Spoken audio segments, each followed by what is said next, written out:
네, 발빠른 국제뉴스 소식 전해주고 계십니다. 손재규 선임기자 나와 계십니다. 어서 오세요. 안녕하세요. 네, 중동 지역 얘기부터 당연히 해봐야 될 텐데요. 네타냐후의 언급 어떻게 얘기하고 있는지 이 부분 좀 발빠르게 소식 들어오고 있나 봐요. 지금 국제사회도 그렇고 시장도 그렇고 아마 네타냐후보다 이스라엘 전시 내각이 어떻게 할지가 지금 가장 주목되는 상황인데요. 네.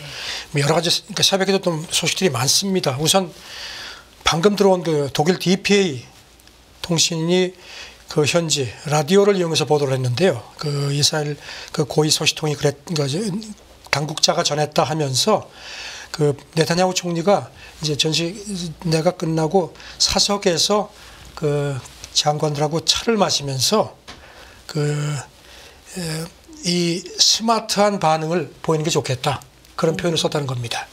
그리고 또 오늘 새벽에 보면은 이스라엘 쪽에서 보복과 관련해서 고통스러운 보복 방안을 지금 여러 가지로 검토하고 있다는 그런 현지 방송 보도도 오늘 새벽에 나왔었거든요. 네. 그래서 지금 그리고 또 이 DPA 보도를 보면은 이 사람 얘기가 보복할 경우에도 미국에 사전에 통보를 해서 충분히 미군이 준비할 수 있도록 하겠다는 그런 입장도 네타냐후가 강요들한테 밝혔다는 겁니다. 네. 스마트한 반응을 보여야 된다. 여기에 있는 함의가 뭘까요? 이런 부분도 좀 해석이 분분해지는데요. 여기 대해서 뭐 이제 지난 밤하고 새벽 사이에 나온 여러 가지를 보면은 군사적인 행동보다는 어떤 제재 강화라든가 외교적으로 더 고립시키고 그런 식의 경제적인 압박 같은 거. 그래서 지금 네타냐후가 또 오늘 새벽에 조금 전에 보도한 걸 보면요, 국제사회가 반이란 단결 를 해주기를 호소한다는 얘기를 했거든요. 그래서 이런 것들이 맥락이 스마트하다는 게 바로 치고받는 거 말고 더 힘들게, 사실 꼭 때린다고 아픈 것만 아니죠. 사람을 말리는 방법도 있으니까 그런 여러 가지 것들이 나오는데, 일단 좌우지간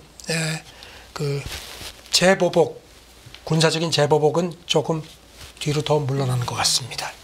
군사적인 재보복보다는 제재라든지 외교 쪽에서 조금 더 반응을 보여야 된다. 이런 그렇게 유추가 됩니다. 네. 조금 더 관련된 얘기 들어가 보겠습니다. 미국이 중동국들과 연쇄적으로 소통을 하고 있고 여러 가지 얘기들 나오고 있잖아요. 좀 종합적으로 전해 주실까요? 방금 말씀드린 스마트하면서 고통을 주는 보복과 관련해서 이런 게 외교 전도 또 아주 본격화되는 것 같습니다.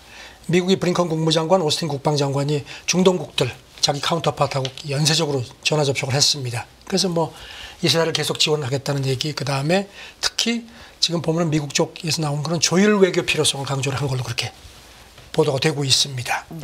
여기 대해서 지금 이란도 외교장관이 사우디, 카타르 같은 데하고 접촉하고 물론 시리아도 접촉을 했고요. 그리고 또 주목되는 게 유럽연합하고 보렐 외교안보 고위 대표하고 통화를 한 걸로 그렇게 나왔습니다. 보면은 지금 이란 쪽 발표를 보면요, 유럽연합 외교안보 대표가 이제 접촉하고 나서 이스라엘 공격에 대한 이란 대응을 예상을 했다는 입장을 전달을 했고, 그리고 이란이 그럼에도 군사작전을 종결한 걸로 이렇게 자기들한테 밝힌 거는 만족했다는 게 이란 쪽도 주장이고, 이걸 또 중국 신화통신이 보도를 했습니다. 그리고 또 이란 외교장관이 특히 사우디 외교장관하고 통화를 했고, 사우디 외무부가 성명이 나왔는데 두 나라 외무장관이 영내 상황과 점점 고조되는 가자 위기를 논의했다, 이렇게만 밝혔지만 뭔가 사우디가 중간에서, 왜냐하면 사우디 외교장관은 그 전날 브링컨하고도 통화를 했거든요. 그러니까 사우디가 뭔가 좀 이렇게 조율 외교의 어떤 다리 역할을 한 게 아니냐, 그런 관측이 있습니다. 지금 아시다시피 이란하고 사우디는 작년 3월에 중국이 중재해서 외교 관계를 7년 만에 복교를 했죠. 그런 상태라기 때문에 지금 그러니까 서로 이제 어떤 이스라엘 공격 이후에 다음 단계에 대한 외교 기싸움이 치열한 걸로 보입니다. 그리고 간밤에 시장에도 좀 영향을 줬던 어떤 단어랄까요? 워딩이 고통스러운 보복, 이 부분입니다. 여기에 대해서 조금 더 자세하게 짚어주시죠. 어떻게 얘기를 한 겁니까?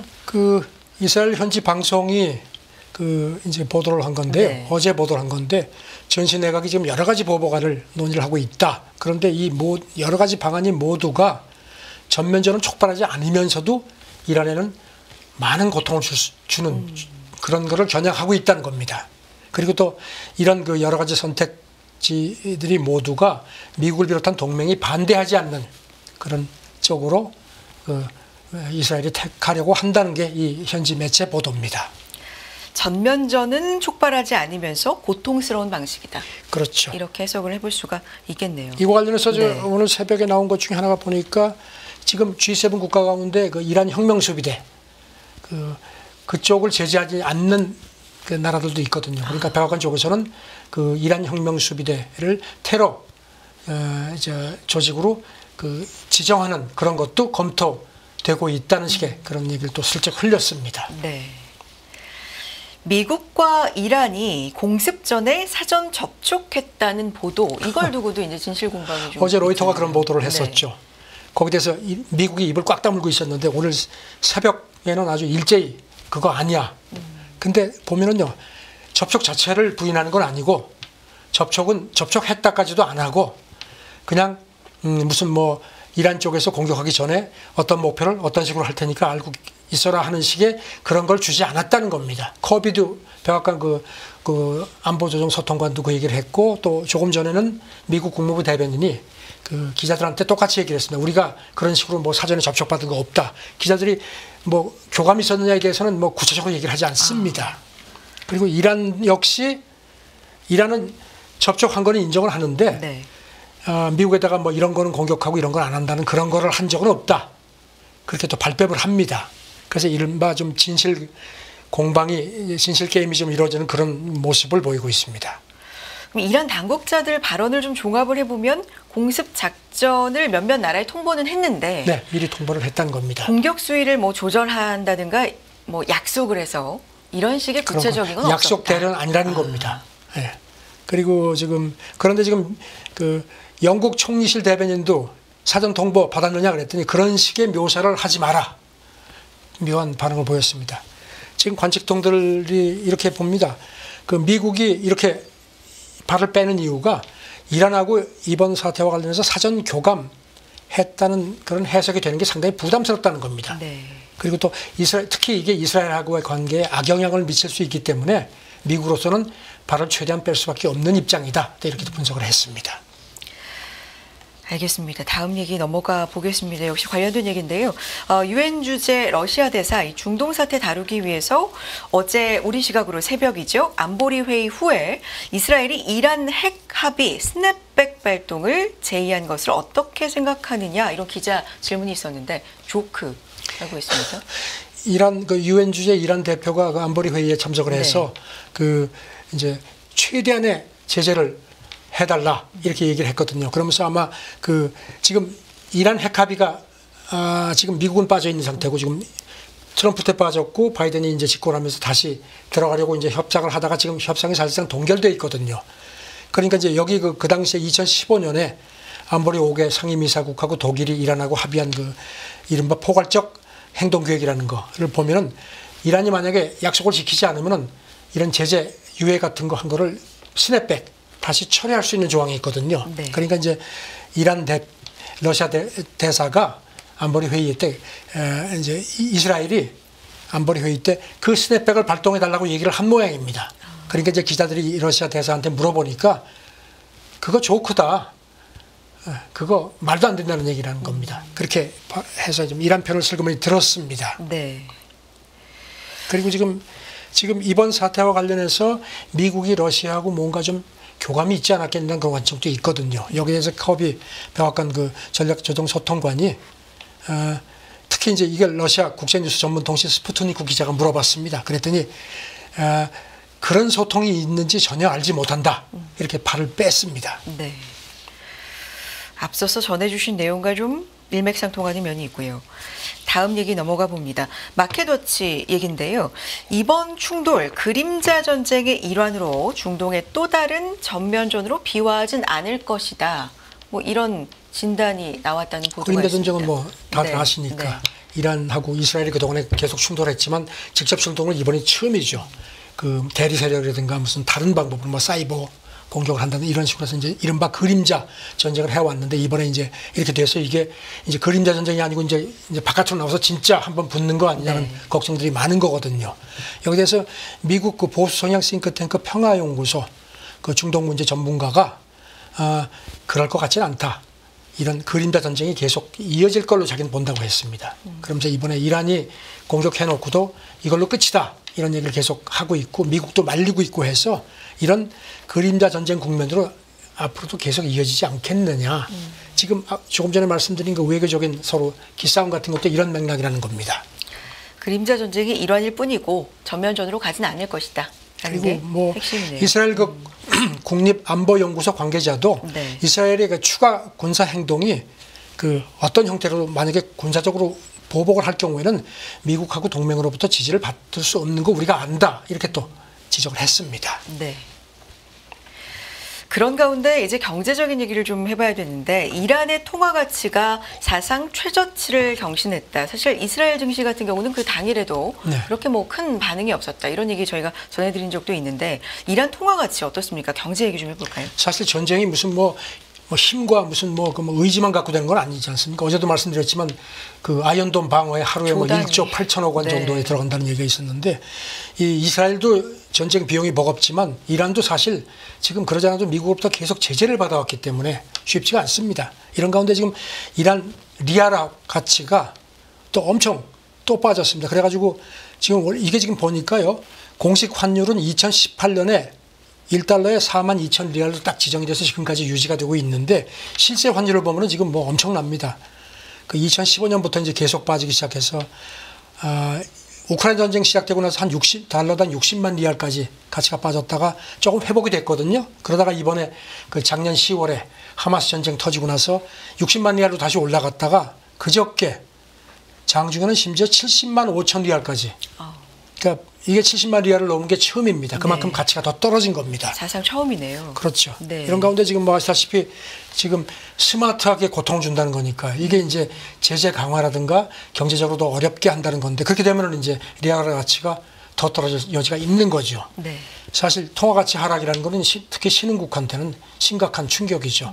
고통이요, 그야말로. 그래서 이란의 리알화가 사상 최저치를 경신했다. 추가 제재 위협에도 직면했다. CNBC도 이런 보도 지금 뭐 그런 하고 있고요. 보도가 계속 네. 나오죠. 네. 다음 얘기는 이제 유가 얘기 가보겠습니다. 무디스 얘기인데요. 100불 갈 수도 있다. 이게 사실 120불, 130불 얘기도 나오니까 100불까지는 뭐 그거는 이제 호르무즈 해협이 봉쇄가 봉쇄되면 된다면. 그야말로 최악의 네. 상황이고 지금 그런데 오늘 새벽에 브렌트가 그래도 조금 빠졌지만 90달러 되었죠. 네. 그러니까 지금 무디스 평가가 지금 이런 식으로 해서 아직도 불안이 가시지 않고 있는 상태고 또 여차직하면 또 잘못될 수도 있는 그런 그 우려가 있는 상황에서 단기적으로도 한 100달러까지 웃돌 가능성을 배제할 수 없다는 겁니다.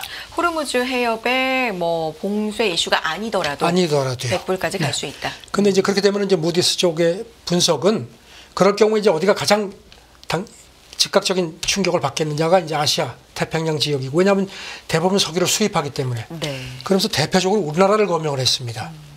그리고 지금 우리나라 비롯해서 싱가포르, 베트남, 말레이시아 같은 경우는 그 식품과 에너지 가격 상승 같은 것들이 아직도 그 디스인플레가 조금 가라앉았기 때문에 물가 상승 압력이 아직 존재를 하긴 상황인데 시점적으로 안 좋다는 겁니다. 이런 상태에서 만약에 유가가 100달러대로다가 치솟게 되면은 특히 흔들릴 수밖에 없다는 겁니다. 네.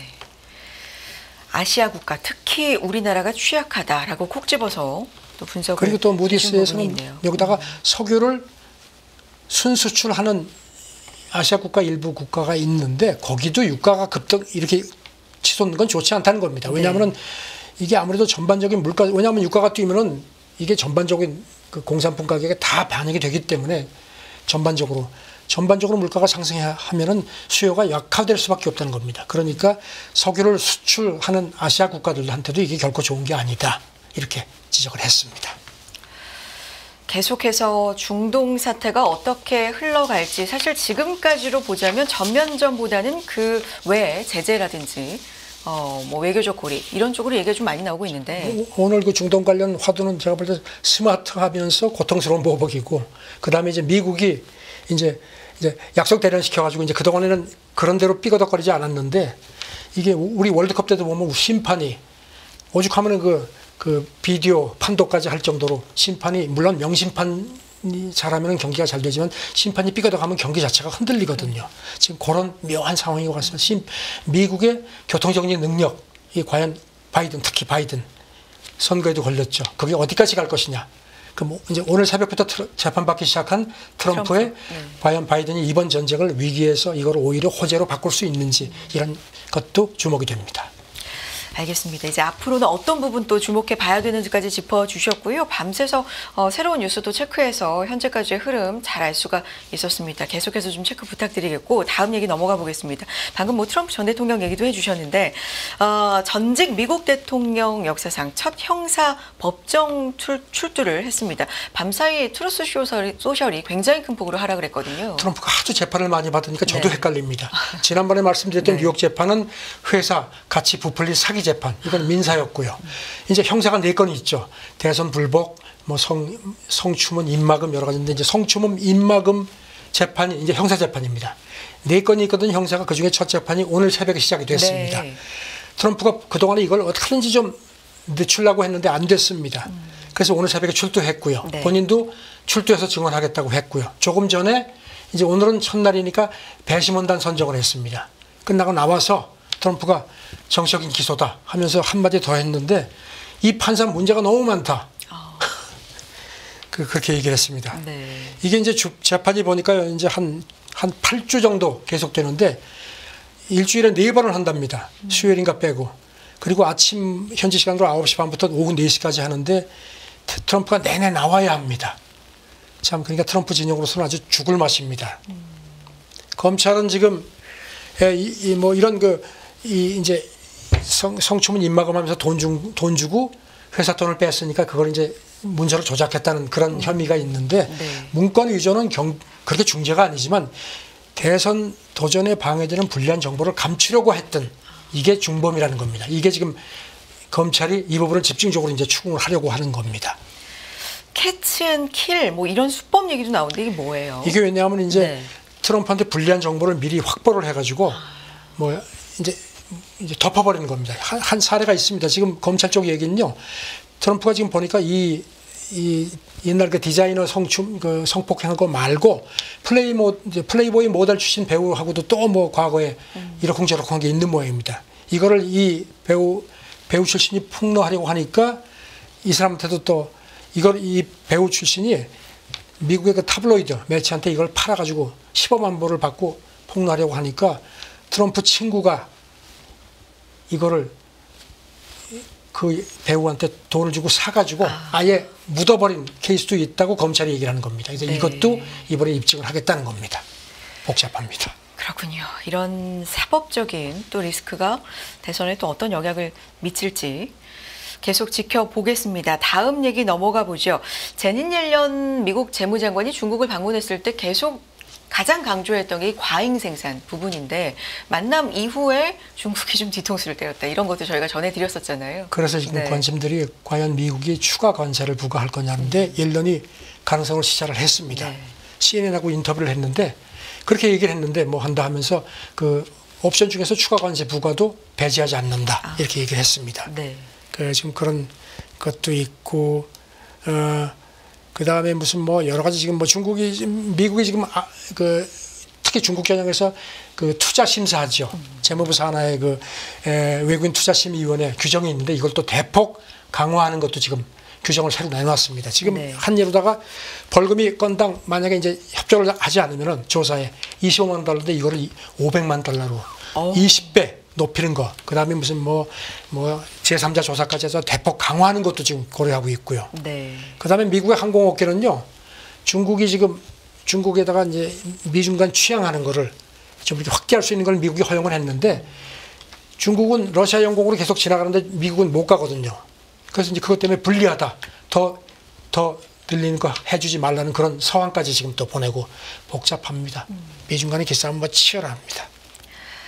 알겠습니다. 다음 얘기 하나 좀 더 해볼까요? 바이든 행정부, 미국에 투자하는 외국 개인, 기업이 재무부 안보 위험 심사에 협조하지 않을 경우 부과하는 벌금 대폭 인상하기로 했다. 네, 그 부분도 네, 말씀드렸고 얘기. 지금 네. 여기 보면은 이렇게 하는 게 이제 규정을 더 이제 효율적으로 운영하려는 거고요. 네. 그리고 이제 제3자까지 소환해서 이제 중국 투자자가 협조 안 해도 할 수 있고, 그다음에 이런 게 문제가 있으니까 당신들이 이거를 제출해야 하는 시한도 3일로 딱 정했습니다. 그러니까 이제 꼼짝 말하는 겁니다. 네. 앞서서 언급해 주셨던 내용 조금 더 자세하게 설명해 주셨고, 마지막 하나 더 보겠습니다.